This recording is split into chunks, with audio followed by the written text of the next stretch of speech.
India TV YouTube channel को subscribe करें और बेल आइकन दबाएं। कोरोना संकट पर पीएम मोदी की आज high level meeting. Oxygen supply से लेकर दवाई पर होगी बात। सबसे ज्यादा संक्रमित राज्यों के मुख्यमंत्रियों के साथ करेंगे बातचीत।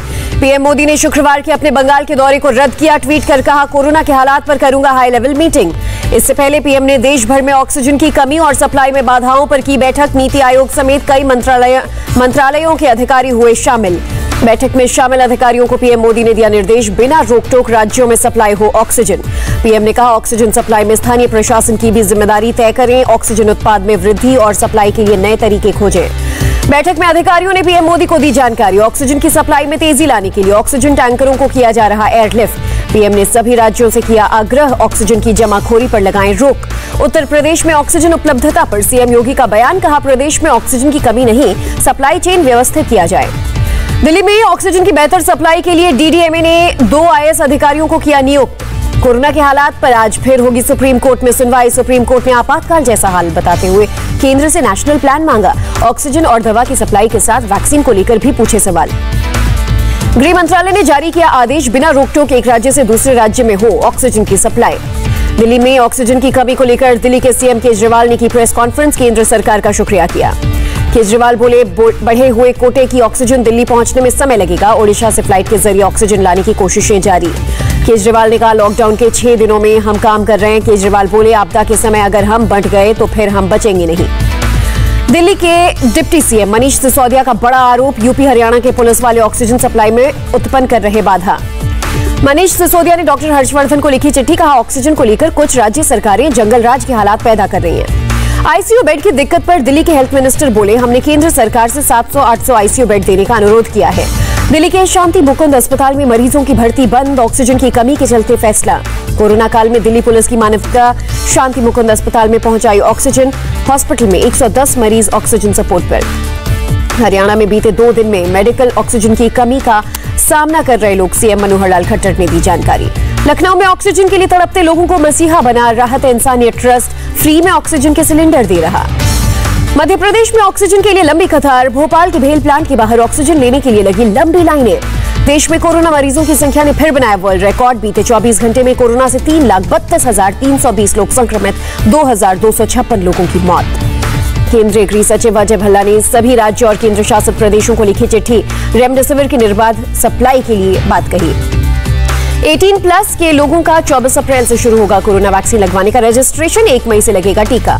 सोनिया गांधी ने पीएम को लिखा खत। कहा, एक वैक्सीन के 3 दाम कैसे।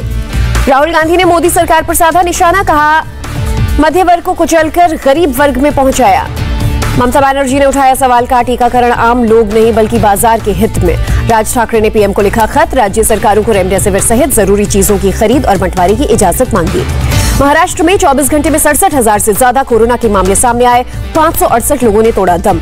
मुंबई में कोरोना से 24 घंटे में 7,410 लोग संक्रमित, 75 लोगों की गई जान। नागपुर में 24 घंटे में 7,000 से ज्यादा नए कोरोना के मामले, 110 मरीजों की गई जान। कोरोना से टूटी नदीम श्रवण की जोड़ी। म्यूजिक डायरेक्टर श्रवण राठौड़ का कोरोना से निधन। ओडिशा से ऑक्सीजन टैंकर प्रभावित राज्यों के लिए रवाना, पुलिस की मौजूदगी में रीफिलिंग। बीएमसी ने मुंबई के अस्पतालों के लिए गाइडलाइंस जारी किया। 24 घंटे पहले बीएमसी को बताएं कि अगले दिन के लिए कितना ऑक्सीजन है। दिल्ली में बीते 24 घंटे में कोरोना से 26,169 लोग संक्रमित, पहली बार 306 लोगों की मौत। कोरोना की दूसरी लहर में अब तक दिल्ली पुलिस के 1500 जवान कोरोना से संक्रमित। बीजेपी नेता मनोज तिवारी कोरोना पॉजिटिव, संपर्क में आए लोगों से टेस्ट कराने की अपील की। उत्तर प्रदेश में कोरोना से 34,379 लोग पाए गए संक्रमित, राज्य में 195 लोगों की मौत। उत्तराखंड में कोरोना के 3,998 ताजा मामले, 19 की मौत। मध्य प्रदेश में कोरोना के 12,000 से ज्यादा नए मरीज, 75 की मौत। छत्तीसगढ़ में एक दिन में 16,750 लोग बीमार, 197 की मौत। बंगाल में बीते 24 घंटे में कोरोना से 11,948 लोग संक्रमित, 56 संक्रमितों की मौत। केरल में एक दिन में कोरोना से 26,995 से ज्यादा लोग संक्रमित, 28 लोगों की गई जान। कर्नाटक में 24 घंटे में कोरोना के 25,000 से ज्यादा नए मामले, 123 लोगों की मौत। पंजाब में बीते 24 घंटे में 5,456 लोग कोरोना संक्रमित, 76 लोगों की मौत। दिल्ली के छतरपुर में फिर से खोला जाएगा Sardar Patel covid care centre, 500 bed की व्यवस्था। दिल्ली कैंट में आर्मी द्वारा संचालित कोविड केयर सेंटर में बेड बढ़ाई जाएगी। आर्मी ने 400 और बेड बढ़ाने का फैसला किया। भाजपा नेता तरुण चुग ने केजरीवाल सरकार पर उठाए सवाल। कहा, वेंटिलेटर और अस्पताल के लिए कुछ नहीं किया। महाराष्ट्र के सीएम उद्धव ठाकरे ने प्रदेश के विधायक, सांसद और श्रमिक संगठनों के साथ कोरोना के हालात पर की बैठक। मुंबई की दादर सब्जी मंडी में उड़ी कोरोना के नियमों की धज्जियां। कोरोना के बढ़ते संक्रमण के कारण बाबा अमरनाथ की यात्रा स्थगित, हालात सुधरने पर दोबारा शुरू की जाएगी यात्रा। दिल्ली सिख गुरुद्वारा प्रबंधन कमेटी ने कोरोना संक्रमित लोगों के लिए शुरू की लंगर सेवा। हरियाणा में शुक्रवार शाम 6 बजे से बाजार बंद किए जाएंगे। गुरुग्राम में 3,500 से ज्यादा नए मामले, एक दिन में 10 लोगों की मौत। हरियाणा शिक्षा विभाग ने कहा 22 अप्रैल से 31 मई तक स्कूल रहेंगे बंद। बिहार के स्वास्थ्य मंत्री मंगल पांडे का बयान, ऑक्सीजन और रेमडेसिविर इंजेक्शन की उपलब्धता बढ़ाई गई है। बिहार में कोरोना से एक दिन में 11,489 लोग संक्रमित, 59 लोगों की मौत। झारखंड में 18 साल से ऊपर वाले सभी नागरिकों को 1 मई से मुफ्त में लगेगी कोरोना वैक्सीन। सीएम का ऐलान, एक दिन में 7,595 बीमार हुए, 106 की मौत। उत्तराखंड की गवर्नर ने कोरोना पर ऋषिकेश एम्स के डायरेक्टर और देहरादून के डीएम से की बात। कोरोना की वजह से उत्तराखंड में 24 अप्रैल से 3 दिन के लिए बंद रहेंगे सभी दफ्तर। बंगाल में 5 मई के बाद से 18 से अधिक उम्र वालों को मुफ्त में लगेगा कोरोना टीका। गुजरात में कोरोना के 13,105 नए मामले मिले, 137 मरीजों ने तोड़ा दम। अमित शाह आज अहमदाबाद दौरे पर, डीआरडीओ की ओर से तैयार 900 बेड के अस्पताल में तैयारियों का लेंगे जायजा। असम के सिलचर एयरपोर्ट से 300 यात्री बिना कोरोना टेस्टिंग कराए हुए फरार, प्रशासन ने एफआईआर दर्ज करने की बात कही। तमिलनाडु में कोरोना से फिर 12,000 से ज्यादा लोग संक्रमित, 59 लोगों की मौत। रेलवे ने 2 स्टेशनों पर लगाए 75 Covid care isolation coach, 75 coach में 1200 बेड्स की व्यवस्था। झारखंड में 29 अप्रैल तक लगा लॉकडाउन के दौरान आवश्यक सेवाएं जारी रहेंगी। हरियाणा की जींद में सिविल अस्पताल के पीपीसी केंद्र से कोविड वैक्सीन की 1,710 डोज हुई चोरी। मुंबई में बीएमसी ने प्राइवेट अस्पताल में प्राइस मॉनिटर करने के लिए अपॉइंट किए 2 ऑडिटर्स। उत्तराखंड सचिवालय परिसर में 30 से 35 अधिकारी और कर्मचारी निकले कोरोना पॉजिटिव। दिल्ली से गुरुद्वारा प्रबंधन कमेटी के चुनावों पर भी पड़ा कोरोना का असर। दिल्ली के उपराज्यपाल अनिल बैजल ने चुनावों को स्थगित करने की सिफारिश पर जताई सहमति। रूस के डिप्टी पीएम यूरी बोरिसोव ने भारत दौरा किया स्थगित, द्विपक्षीय वार्ता के लिए इस महीने के बाद भारत आने वाले थे। कोरोना महामारी के बड़े दौर से अब भी गुजर रहा ईरान, अस्पतालों में मरीजों को नहीं मिल रहे बेड। भारत में बढ़ते कोरोना संक्रमण की वजह से ऑस्ट्रेलिया का फैसला, अगले हफ्ते से भारत से ऑस्ट्रेलिया के लिए उड़ानों को 30% कम किया जाएगा। यूरोपीय यूनियन के हेल्थ कमिश्नर का बयान, यूरोपीय देशों में रोजाना करीब 30 लाख लोगों को टीके लगाए जा रहे हैं। कोरोना के बढ़ते संक्रमण की वजह से चुनाव आयोग ने बंगाल में पदयात्रा, cycle, motorcycle rally, road show पर लगाई रोक। चुनाव आयोग ने पहले से पदयात्रा, cycle, motorcycle rally, road show के लिए ली गई अनुमति को रद्द किया। कहा पब्लिक मीटिंग में 500 से अधिक लोग शामिल नहीं होंगे। आज पीएम मोदी बंगाल के मालदा, मुर्शिदाबाद, बीरभूम, कोलकाता के लोगों को एक साथ करेंगे संबोधित, वर्चुअली होगा संबोधन। चुनाव आयोग के फैसले के बाद सीएम ममता बनर्जी का ऐलान, वर्चुअली करेंगी चुनाव प्रचार। पश्चिम बंगाल में छठे चरण के चुनाव के दौरान मुख्यमंत्री ममता बनर्जी ने दक्षिण दिनाजपुर में एक चुनावी रैली की। रैली में ममता ने पीएम मोदी और अमित शाह पर बोला हमला, कहा गुंडों के हाथों में नहीं दे सकते बंगाल। बीजेपी को टारगेट करते हुए ममता बोली, मैं खिलाड़ी नहीं हूं, लेकिन मुझे पता है कि मुझे कैसे खेलना है।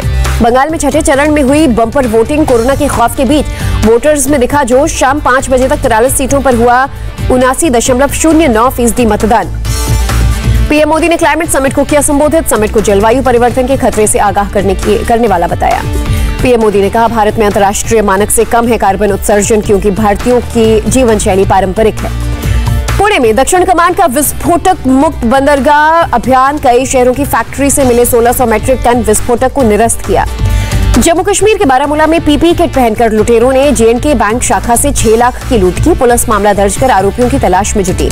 प्रशिक्षण के दौरान गायब इंडोनेशिया के सबमरीन की तलाश जारी। विशाखापट्टनम से भारतीय नौसेना ने डीप सबमर्जेंस रेस्क्यू व्हीकल रवाना किया। इंडोनेशिया की नौसेना प्रमुख का बयान, भारत समेत दुनिया भर में 8 देशों ने बढ़ाया मदद का हाथ। भारत के रक्षा मंत्री राजनाथ सिंह ने इंडोनेशिया के रक्षा मंत्री से की बात, दुख की घड़ी में भारत आपके साथ खड़ा। ऑस्ट्रेलिया ने चीन के साथ 2 बेल्ट एंड रोड परियोजना को किया रद्द, राष्ट्रहित का दिया हवाला। साल 2016 में फ्रांस के नीस शहर में ट्रक से 86 लोगों को कुचलने का मामला, इटली से एक संदिग्ध गिरफ्तार। बॉक्सिंग यूथ वर्ल्ड चैंपियनशिप में महिला खिलाड़ियों का रिकॉर्ड प्रदर्शन, पहली बार जीते 7 गोल्ड मेडल। आईपीएल 2021 में रॉयल चैलेंजर्स बैंगलोर की लगातार चौथी जीत, राजस्थान को 10 विकेट से हराया। विराट कोहली ने रचा इतिहास, आईपीएल में 6000 रन बनाने वाले पहले खिलाड़ी बने। आईपीएल में आज मुंबई इंडियंस और पंजाब किंग्स के बीच मुकाबला, शाम 7:30 बजे से मैच।